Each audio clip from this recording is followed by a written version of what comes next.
Welcome everyone. Today we are going to learn the story of Islam from the very beginning. This video is educational, and it is meant to help us understand history, culture, and one of the most influential religions in the world. Islam today is followed by more than 1 billion people, but every great story has a beginning. Islam did not appear suddenly. It began in a specific place, during a specific time in history, in a land filled with tribes, traditions, and many different beliefs. In this video series, we will explore how Islam began, how it grew, and how it spread across the world. We will talk about the people, the struggles, the events, and the powerful moments that shaped this history. And as you listen to this story in simple English, you will also improve your English listening and understanding. This video is for educational purposes only. It explains the historical story of Islam in a respectful and informative way. We respect all religions and beliefs, so take a deep breath, relax, and let's travel back in time, more than 1,400 years ago. Chapter 1. The World Before Islam. Arabia before the message. To understand Islam, we must first understand what the world looked like before Islam began. Our story starts in the Arabian Peninsula, a large desert region located between Asia, Africa, and Europe. Today, this region includes countries like Saudi Arabia, Yemen, Oman, Qatar, Kuwait, and the United Arab Emirates. But more than 1,400 years ago, Arabia looked very different. Most of the land was dry desert. There were very few rivers, and the climate was harsh. Because of this, many people lived a nomadic life. They moved from place to place with their camels and animals, searching for water and food. These people were organized into tribes. A tribe was like a large family group. Loyalty to the tribe was extremely important. People protected their tribe and supported each other. But tribes often had conflicts and wars with other tribes. Sometimes these wars lasted many years, even for small reasons. In this society, honor and loyalty were everything. In the middle of this desert region was an important city called Mecca. Mecca was not powerful because of farming or armies. Instead, it was powerful because of trade and religion. Many trade routes passed through Mecca. Merchants traveling between Africa, Asia, and the Mediterranean often stopped there. Because of this, Mecca became a busy trading city where goods, ideas, and cultures met. But Mecca was also important for another reason. In the center of the city stood a very old and sacred building called the Kaaba. The Kaaba was a cube-shaped structure that people believed had been built long ago by Prophet Ibrahim, and his son Ismail. Originally, according to tradition, the Kaaba was meant to be a place to worship one God. But over time, the beliefs of many people in Arabia changed. Instead of worshiping one God, many tribes began to worship many idols and statues. These idols were placed inside and around the Kaaba. Some tribes believed the idols represented gods of nature. Others believed they represented spiritual powers. At one time, there were said to be more than 300 idols around the Kaaba. Because of this, tribes from across Arabia would travel to Mecca for religious pilgrimages. They came to honor their idols and participate in religious rituals. This made Mecca both a religious center and a business center. The tribe that controlled Mecca was called the Quraysh tribe. They were powerful and respected across Arabia. Life in Arabia during this time had both strengths and serious problems. On one hand, the people valued hospitality, bravery, poetry and loyalty. If a traveler came to someone's tent, they were often welcomed and protected. But on the other hand, many serious social problems existed. There were strong tribal divisions. People were often judged only by their tribe, not by their character. The rich and powerful sometimes treated the poor unfairly. Slavery existed, and many slaves had very difficult lives. Women also had limited rights in many tribes. In some places, daughters were not valued as much as sons. Some historical sources even mention that in extreme cases, newborn daughters were buried alive because families feared poverty or shame. The society was full of traditions, but also injustice. Religious beliefs in Arabia were very mixed. Most people practiced polytheism, meaning they believed in many gods. Some worshipped idols made from stone, wood, or metal. Others believed in spirits and supernatural forces. But there were also small groups of people who believed in one God. Some Jewish and Christian communities lived in nearby regions. There were also individuals known as Hanifs who rejected idol worship and believed in the one God of Abraham. So even before Islam appeared, the idea of one God already existed in some places. But it was not the dominant belief in most of Arabia. Many historians describe this period as a time when Arabia was searching for guidance. The region had strong traditions and cultures, but it also faced many moral and social challenges. The world was changing. Empires like the Byzantine Empire and the Persian Empire controlled large parts of the surrounding regions. Trade routes connected different civilizations. Ideas were spreading. And in the middle of this desert land, in the city of Mecca, a child would soon be born who would change the course of history. This child would grow up to become Prophet Muhammad, and his message would eventually reach millions and then billions of people across the world. But that story begins with his birth. Chapter 2. The birth and early life of Prophet Muhammad. And in this very city, around the year 570 CE, an important event happened. A child was born who would later become one of the most influential figures in human history. His name was Muhammad. According to historical tradition, the year Muhammad was born was remembered as the Year of the Elephant. In that year, a powerful ruler from Yemen named Abraha marched toward Mecca with a large army. His goal was to destroy the Kaaba so that people would stop visiting Mecca and instead come to his own religious center in Yemen.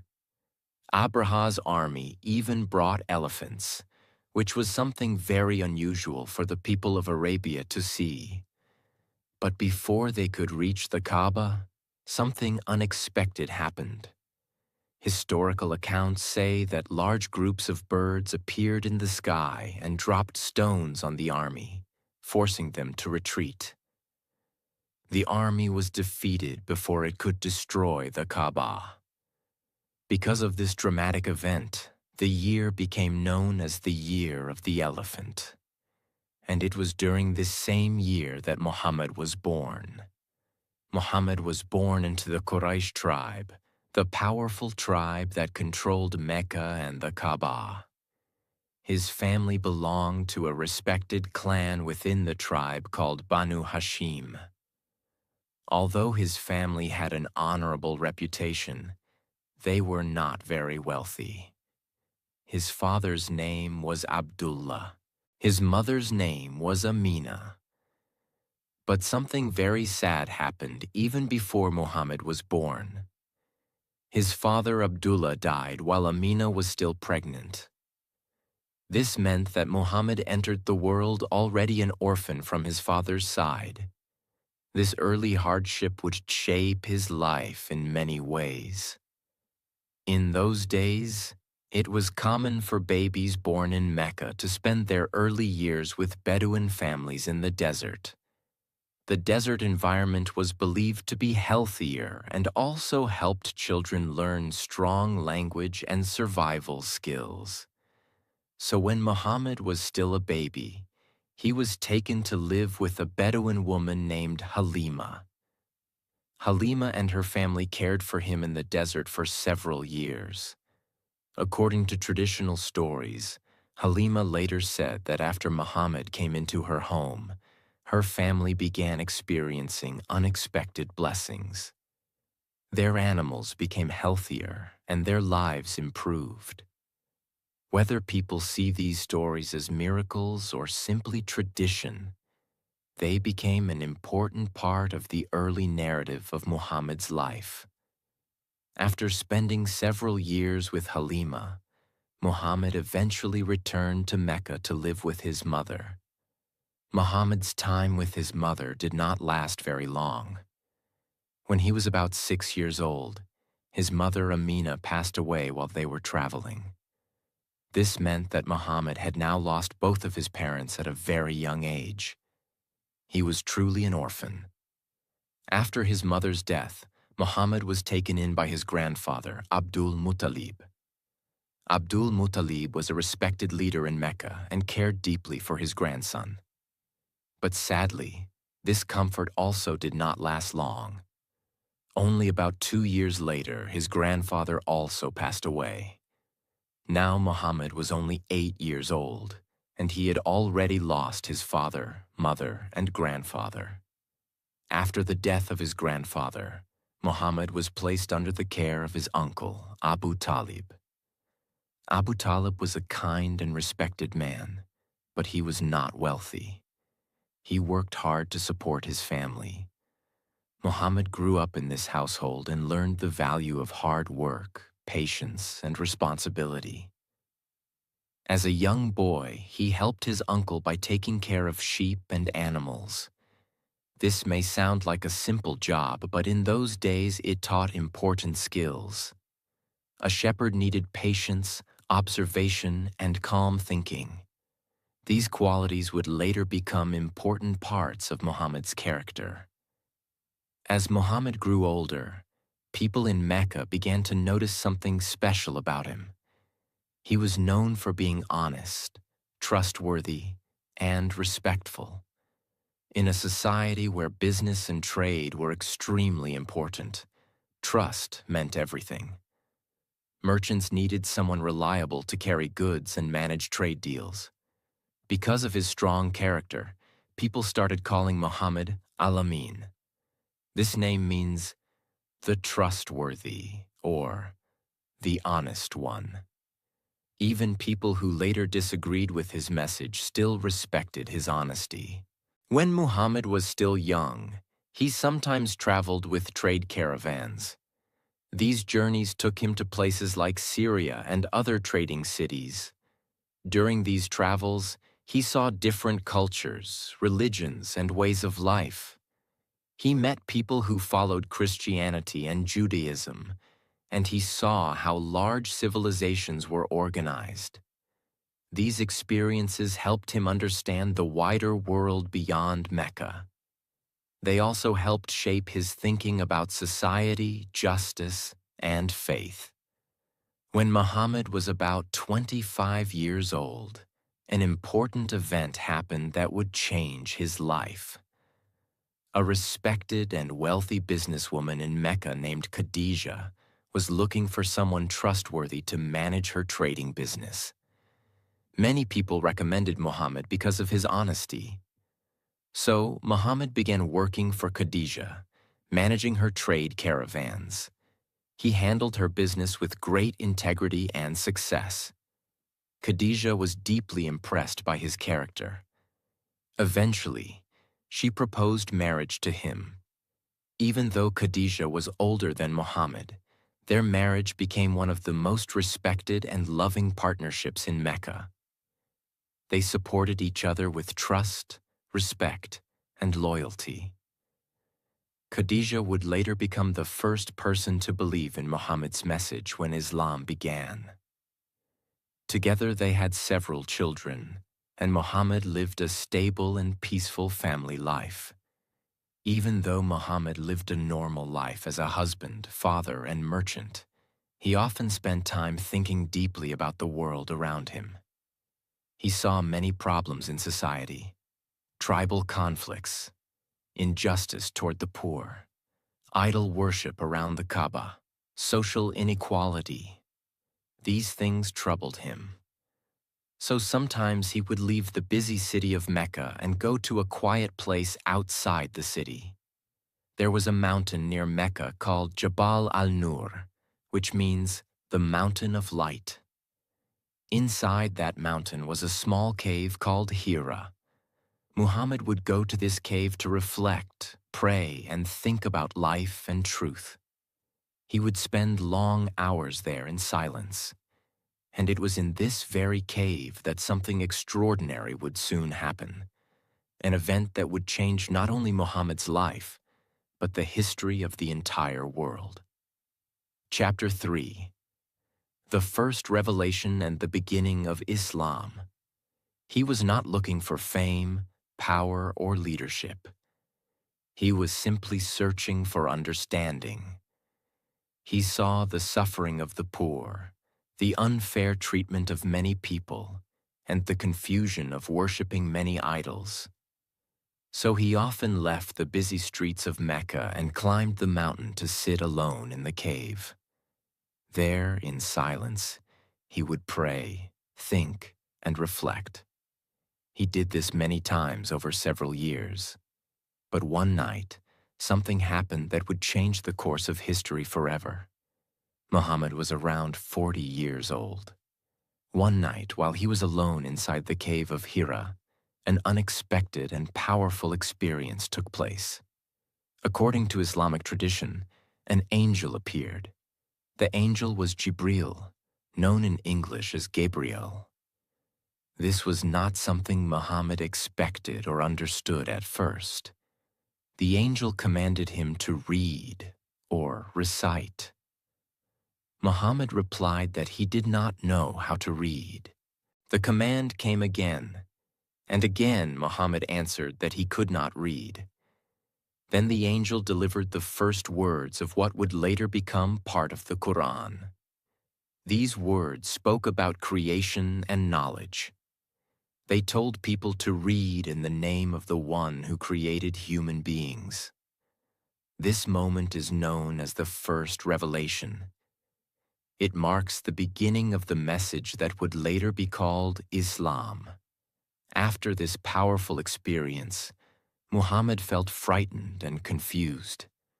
He quickly left the cave and returned to his home in Mecca. His heart was racing, and he was unsure what had just happened. When he reached home, he asked his wife, Khadijah, to cover him with a blanket because he was shaking. He told her everything he had experienced. Instead of doubting him, Khadijah comforted him.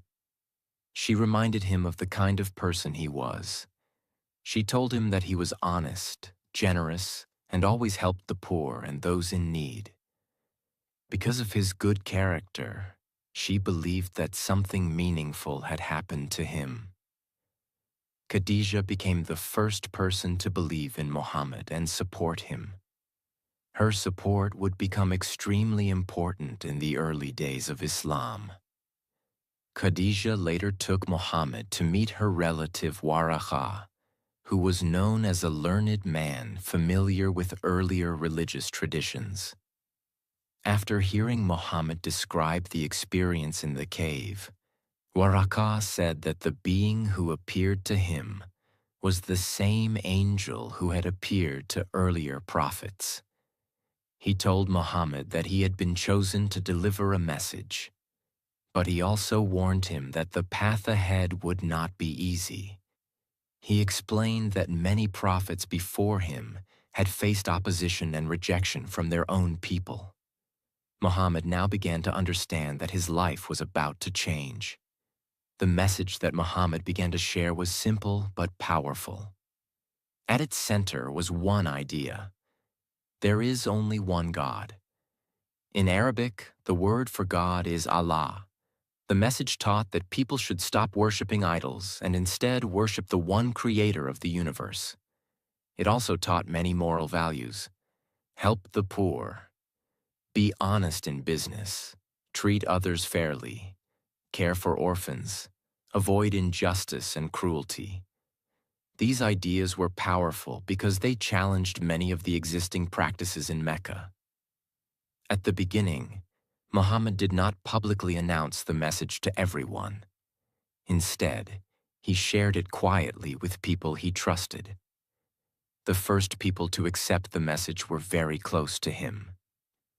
The earliest believers included Khadijah, his wife Ali, his young cousin who lived in his household Abu Bakr, a respected merchant and close friend Zayd, who was part of his household.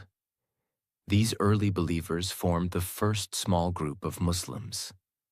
The word Islam means submission to the will of God, and a person who follows Islam is called a Muslim. At first, the group was very small. They prayed together and learned the message slowly. After some time, Muhammad was instructed to begin sharing the message more openly. So he began speaking to people in Mecca about the idea of one God and about living a moral and just life.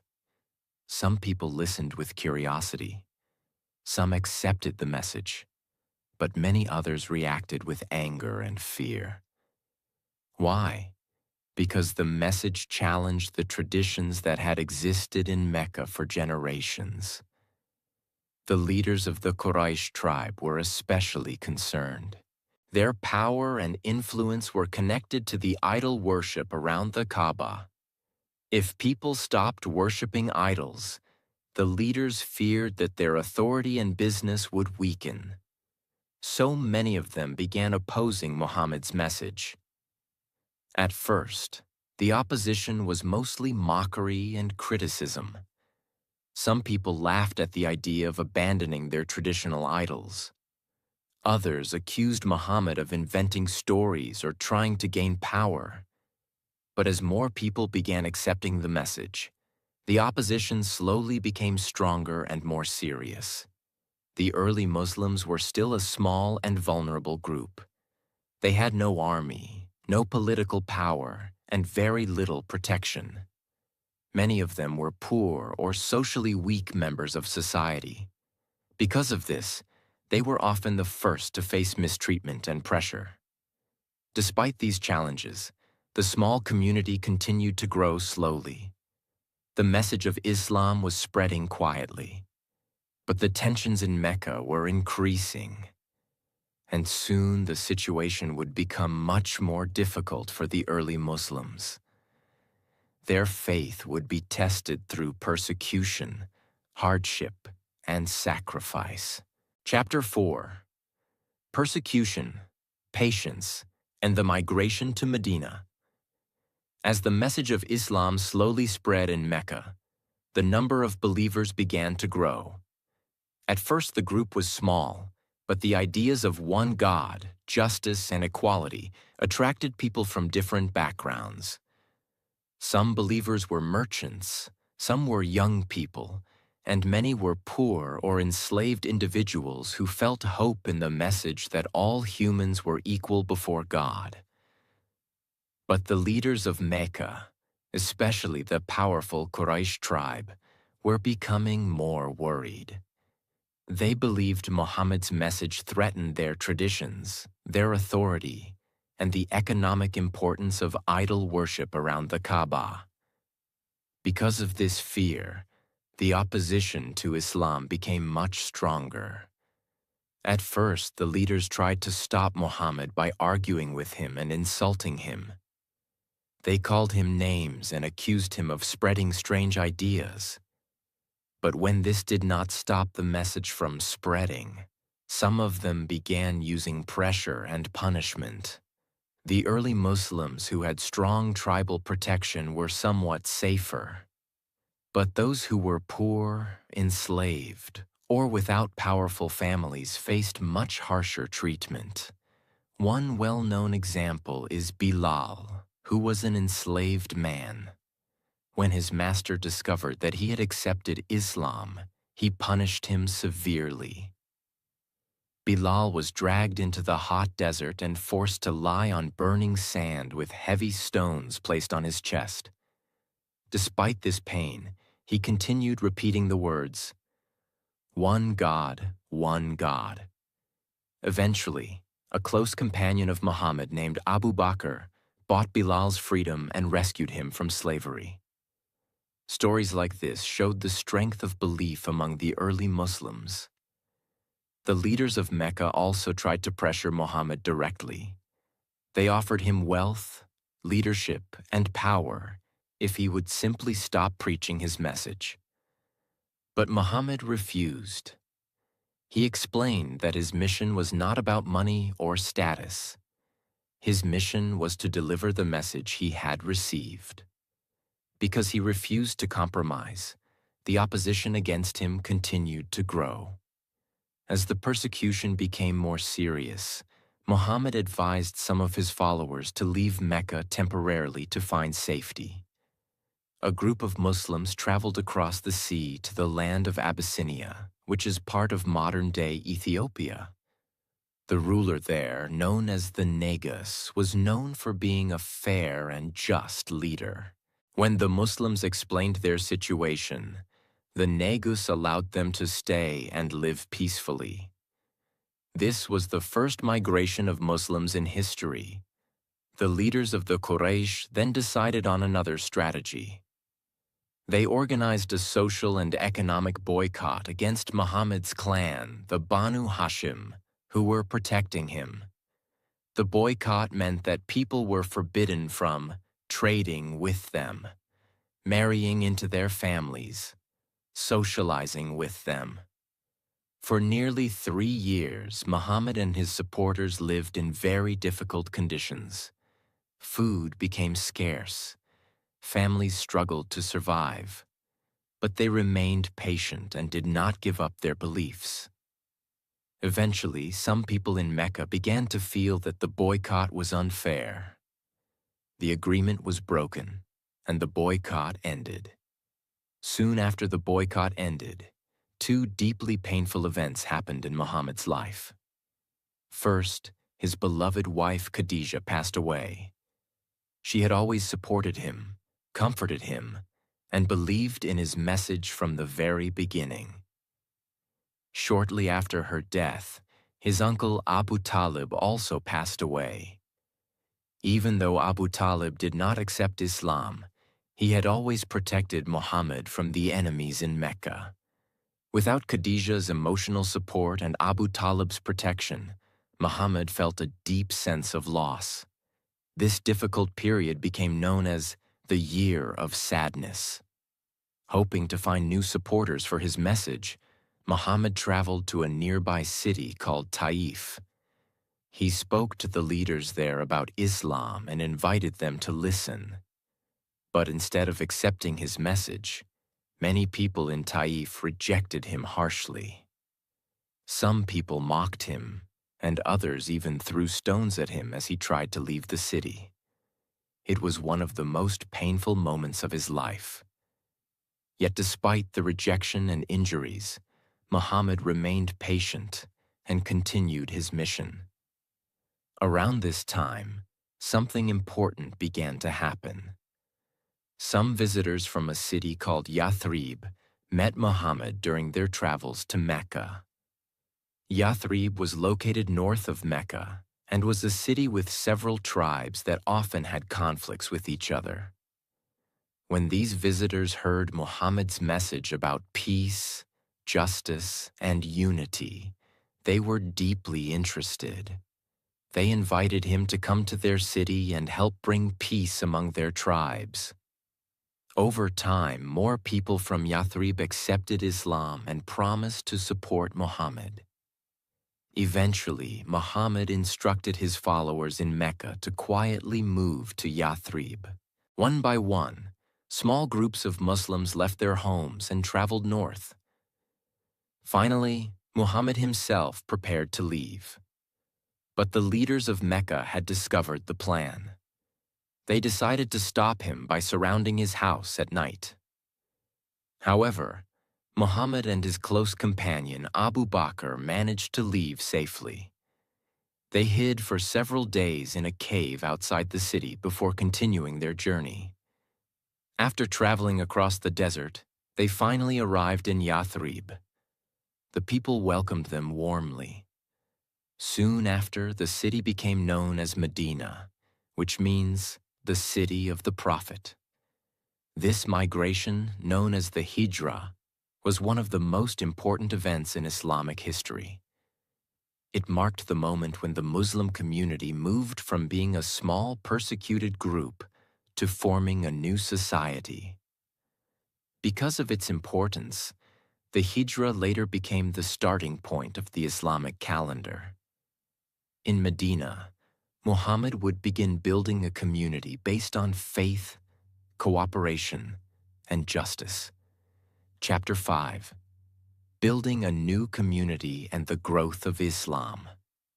The people of Medina who welcomed them were called the Ansar, meaning the helpers. One of the first important steps Muhammad took was to create strong bonds between these two groups. He paired many migrants with helpers so they could support each other like family. This created unity and cooperation in the new society. For the first time, the Muslim community was living together in a place where they could practice their faith freely. Soon after arriving in Medina, one of the first things Muhammad did was build a mosque. A mosque is a place where Muslims gather to pray, learn, and meet as a community. The mosque in Medina was very simple. It was built with palm tree trunks, mud walls, and a roof made of palm branches. But even though it was simple, it became the heart of the community. People gathered there not only to pray, but also to discuss problems, make decisions, and learn about their faith. This mosque became one of the most important places in early Islamic history. Medina was home to different groups of people. There were Muslims, but there were also Jewish tribes and other communities living there. Muhammad worked to create a system where all groups could live together peacefully. A document known as the Constitution of Medina was created. This agreement established rules for cooperation and protection among the different tribes and communities of the city. It explained that everyone in Medina should work together to maintain peace, justice, and security. This was one of the earliest examples of a written agreement creating a multi-community society. Even though the Muslims had found safety in Medina, the leaders of Mecca were still angry. They saw the growing Muslim community as a threat. Many Muslims had left their homes and property behind in Mecca, and tensions between the two sides continued to grow. Eventually, these tensions led to several conflicts and battles. These events were difficult and shaped the early history of the Muslim community. One of the first major conflicts was the Battle of Badr. The Muslim group was much smaller compared to the forces from Mecca. But despite being outnumbered, the Muslims managed to win the battle. For the early Muslim community, this victory became a moment of hope and confidence. It strengthened their belief that patience and determination could help them overcome great challenges. However, not every event ended in victory. There were other battles and difficult moments that tested the strength of the community. One such event was the Battle of Uhud, where the Muslims faced serious challenges and losses. These moments taught the community important lessons about discipline, unity, and perseverance. Despite these difficulties, the Muslim community continued to grow. More people in Arabia were becoming curious about the message of Islam. Years later, Muhammad and many Muslims decided to travel toward Mecca to perform a peaceful pilgrimage. However, the leaders of Mecca stopped them before they could enter the city. After negotiations, both sides agreed to a peace agreement called the Treaty of Hudaybiyah. At first, some Muslims felt the treaty seemed unfair, but over time it proved to be very important. Because there was now peace between the two sides, people could travel and communicate more freely. As a result, many more people learned about Islam and accepted it. Sometimes peace can achieve more than conflict.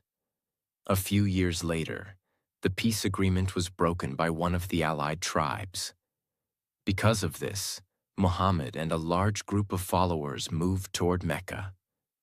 But instead of seeking revenge, the approach was calm and controlled. When they entered Mecca, many people expected punishment or conflict. Instead, Muhammad declared general forgiveness for most people. He removed the idols from around the Kaaba and restored it as a place dedicated to the worship of one God. This moment was known as the peaceful conquest of Mecca. It became one of the most important turning points in the history of Islam. After the events in Mecca, many tribes across Arabia began accepting Islam. Some were inspired by the message of unity and justice. Others respected the growing strength and stability of the Muslim community. Slowly, the message that had started with a small group of believers was spreading across the Arabian Peninsula. The society that had once been divided by tribal conflicts was now beginning to move toward shared faith and cooperation. Chapter 6. The final years of Prophet Muhammad and the legacy of Islam. The small group that once struggled quietly in Mecca had now become a large and organized community. But the story of Islam was not only about growth and expansion. It was also about the final years of the Prophet who had carried this message through years of difficulty, patience, and determination.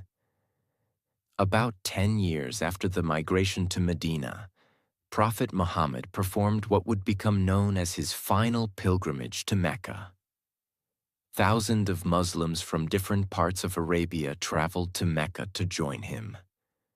For many people, this was the first time they saw such a large gathering of believers united by one faith. During this pilgrimage, Muhammad gave an important speech that later became known as the Farewell Sermon. This speech summarized many of the principles that Islam taught. In this message, he reminded people about important values such as treating others with justice, respecting the rights of women, protecting the weak and the poor, avoiding exploitation and unfair treatment, understanding that all humans are equal regardless of tribe or background. He reminded people that no race or tribe is superior to another, and that what truly matters is good character and righteousness. For many historians and scholars, this message became one of the most important teachings in Islamic history. After completing the pilgrimage, Muhammad returned to the city of Medina, where he had built the Muslim community over many years. By this time, Islam had spread across much of Arabia. Tribes that had once fought each other for generations were now beginning to live under a shared set of principles. But soon after returning to Medina, Muhammad began to feel seriously ill. At first, the illness seemed like a fever, but over time it became clear that his condition was worsening. Despite his illness, he continued guiding the community and reminding people to remain united. In the year 632 CE, Prophet Muhammad passed away in Medina at the age of about 63 years old. For the Muslim community, this was an incredibly emotional moment. Many people were shocked and deeply saddened. Some even found it difficult to believe that the man who had guided them for so many years was gone. But one of his close companions, Abu Bakr, reminded the people of an important truth. He said that Muhammad was a messenger, but the message of Islam was about God, who does not die.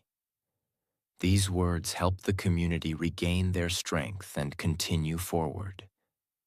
After Muhammad's passing, the Muslim community needed leadership to guide them. The companions of the Prophet chose Abu Bakr as the first leader after him. This position later became known as the Caliph, meaning a successor who helps lead the community. Under the leadership of Abu Bakr and the leaders who followed him, the Muslim community continued to grow. The message of Islam began spreading beyond Arabia into nearby regions. Within the following decades, Islam spread into parts of the Middle East, North Africa, Persia, Central Asia. This spread happened through trade, communication, and the movement of people.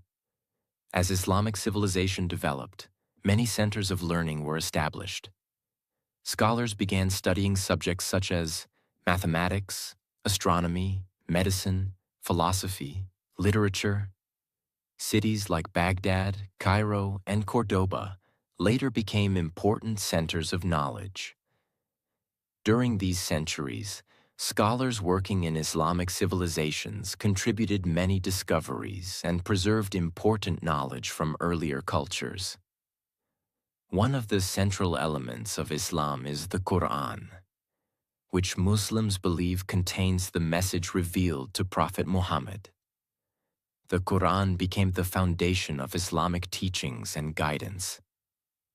Islam also includes important practices that help shape the daily life of believers. These include acts of worship, charity, fasting, and pilgrimage. These practices help Muslims remember values such as discipline, gratitude, compassion, and responsibility toward others. Today, Islam is one of the largest religions in the world. It is followed by more than 1 billion people across many different countries and cultures. Muslims live in regions across Asia, Africa, Europe, the Middle East, the Americas. Even though cultures and languages are different, many Muslims share common beliefs and traditions that connect them. The meaning of the story. The story of Islam is not only about events in history, it is also a story about faith, patience, struggle, and change. It began with one man reflecting quietly in a cave. It continued through years of challenges and growth. And over time, it developed into a civilization that influenced large parts of the world. For many people, the history of Islam is not only a story of the past, but also a source of spiritual guidance and cultural identity today. And that brings us to the end of this incredible story. From the silent deserts of Arabia, from a small cave on a quiet mountain, a message began that would eventually reach every corner of the world. What started with one man reflecting alone in the cave of Hira slowly grew into a community, then into a civilization, and eventually into one of the largest religions in human history. The story of Islam is not just about historical events or dates. It is a story about faith, patience, struggle, and transformation. It shows how a powerful idea can change societies, inspire people, and shape the course of history for centuries. More than 1,400 years ago, a small group of believers faced hardship, rejection, and many challenges. They lost their homes, they faced persecution, and many times their future seemed uncertain. But through patience, determination, and belief, they continued moving forward. Over time, their message spread across deserts, cities, and continents. It influenced cultures, languages, traditions, and communities across the world. Today, millions of people continue to follow the teachings that began during those early moments in the history of Arabia. Understanding this story helps us understand not only Islam itself, but also the history of many parts of our world. It helps us see how ideas, beliefs, and leadership can influence generations. History is not just about the past. It is also about understanding the present. When we learn about the journeys of people and civilizations, we begin to see how the world we live in today was shaped. And that is why stories like this matter. They remind us that every major movement in history began with a beginning.